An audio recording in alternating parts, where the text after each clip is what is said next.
Hi, ഞാൻ Hrithik Krishna, Kozhikode medical കോളേജിലെ first year MBBS സ്റ്റുഡൻ്റാണ്. കഴിഞ്ഞ വർഷം ഇതേ ദിവസം ഞാൻ ഏത് സിറ്റുവേഷനിലാണോ ഉള്ളത് വെച്ചാൽ അതേ സിറ്റുവേഷനിലാണ് നിങ്ങളിപ്പോൾ ഉള്ളത്. എനിക്ക് കറക്റ്റ് മനസ്സിലാവും. കാരണം നിങ്ങൾ ഓരോരുത്തരുടെയും മനസ്സിലൂടെ ഇപ്പോൾ എന്താ പോകുന്നതെന്ന് കറക്റ്റ് എനിക്ക് റിലേറ്റ് ചെയ്യാൻ കഴിയും.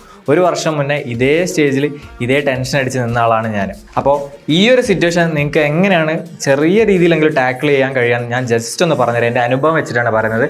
കാരണം ഞാൻ 2 തവണ നീറ്റ് എഴുതിയിട്ടുണ്ട്. അതിൽ ആദ്യത്തെ തവണ 2 മാർക്കിനാണ് എനിക്ക് പോയത്. അപ്പോൾ ആ തവണ അവസാന നിമിഷം ഞാൻ ചെയ്ത ചെറിയ ചെറിയ പാളിച്ചകൾ കാരണമാണ് ആ വർഷം പോയത്. തൊട്ടടുത്ത വർഷം ആ ചെറിയ ചെറിയ പാളിച്ചകൾ മാറ്റിയത് കൊണ്ട് മാത്രമാണ് എനിക്ക് 700 മാർക്കോട് കൂടി കോഴിക്കോട് മെഡിക്കൽ കോളേജിൽ കയറാൻ സാധിച്ചത്. ഞാൻ ഈ അവസാന നിമിഷങ്ങളിൽ മാറ്റിയ ഈ ചെറിയ ചെറിയ ഓരോരോ കാര്യങ്ങളാണ് എനിക്ക് എൻ്റെ സ്കോർ വലിയ രീതിയിൽ ഇമ്പ്രൂവ്മെൻറ്റ് ഉണ്ടാക്കി. അപ്പോൾ ഞാൻ ഈ അവസാന നിമിഷം ചെയ്ത കാര്യം എന്താണെന്ന് വെച്ചാൽ, വൃത്തിക്ക് എന്താണോ ഞാൻ ഇത്രയും കാലം പഠിച്ചു വെച്ചാൽ അത് ഞാൻ റിവൈസ് ചെയ്തു. അപ്പം നിങ്ങൾ ഓരോരുത്തരും ചെയ്യേണ്ട കാര്യം അതാണ്. ഇനി വളരെ കുറച്ച് ദിവസം നമ്മളെ കയ്യിലുള്ളൂ. അപ്പോൾ ഈ ഒരു സമയത്ത് നമ്മൾ വീണ്ടും പുതിയ കാര്യങ്ങൾ പഠിക്കുക. അത്തരത്തിലല്ല നമ്മൾ എങ്ങണ്ടേ.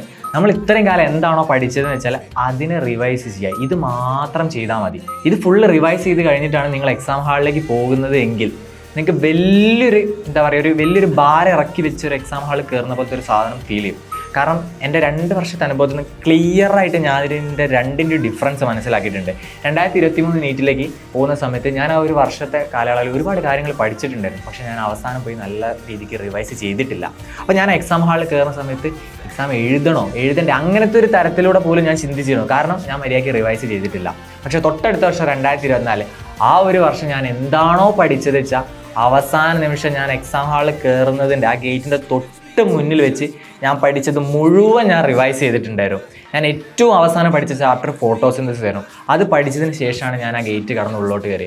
പിന്നെ അവിടെ ചെക്കിങ് കഴിഞ്ഞ് ആ ഹാളിലേക്കുള്ള നടത്തം ഫുൾ കോൺഫിഡൻസിലായിരുന്നു ഞാൻ നടന്നത്. ആ നടക്കാനുള്ള മെയിൻ കാരണം വെച്ചാൽ ഞാൻ പഠിച്ചതെല്ലാം ഞാൻ റിവൈസ് ചെയ്തിട്ടുണ്ട് എന്നുള്ള ആ ഒരു ബോധ്യം എൻ്റെ ഉള്ളിൽ നല്ല രീതിക്ക് ഉണ്ടായിരുന്നു. അപ്പോൾ നിങ്ങൾ ഈ അടുത്ത വളരെ കുറച്ചുള്ള ദിവസങ്ങളിൽ നിങ്ങൾക്ക് എത്രത്തോളം ഫുൾ റിവൈസ് ചെയ്യാൻ കഴിയുന്നുണ്ടെങ്കിൽ അത് മതി. ഇപ്പം നിങ്ങൾക്ക് ലാസ്റ്റ് സ്റ്റേജിൽ ചെയ്യാൻ പറ്റിയ ഏറ്റവും മികച്ച കാര്യം എന്ന് വെച്ചാൽ അത് മാത്രമാണ്. അല്ലാതെ എക്സ്ട്രാ പഠിച്ചുകൊണ്ട് നിങ്ങൾക്ക് വലിയൊരു ഇമ്പ്രൂവ്മെൻറ്റ് അവിടെ വരാൻ പോകുന്നില്ല.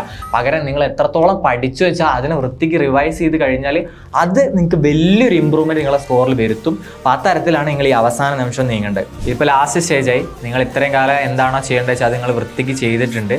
ഇനി അതിനെക്കുറിച്ചൊന്നും ഓർത്ത് ഞാനത് ചെയ്തില്ല അങ്ങനെയൊന്നും അല്ല ചിന്തിക്കേണ്ടത്. ഇനി വരുന്ന ഔട്ട്പുട്ടിനെ കുറിച്ച് അതെന്താവും എങ്ങനെയാവും അങ്ങനെയൊന്നും അല്ല ചിന്തിക്കേണ്ടത്.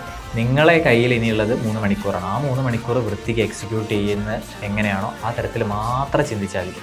അന്ന് വരുന്നതിൻ്റെ റിസൾട്ടിനെ കുറിച്ച് നിങ്ങൾ ബോധപ്പെടാതെ എക്സാം എഴുതുന്ന സമയത്ത് ആ 3 മണിക്കൂർ നമുക്ക് എങ്ങനെ വൃത്തിക്ക് തീർക്കാൻ പറ്റും എന്നുള്ള കാര്യത്തെക്കുറിച്ച് മാത്രം ചിന്തിക്കാം.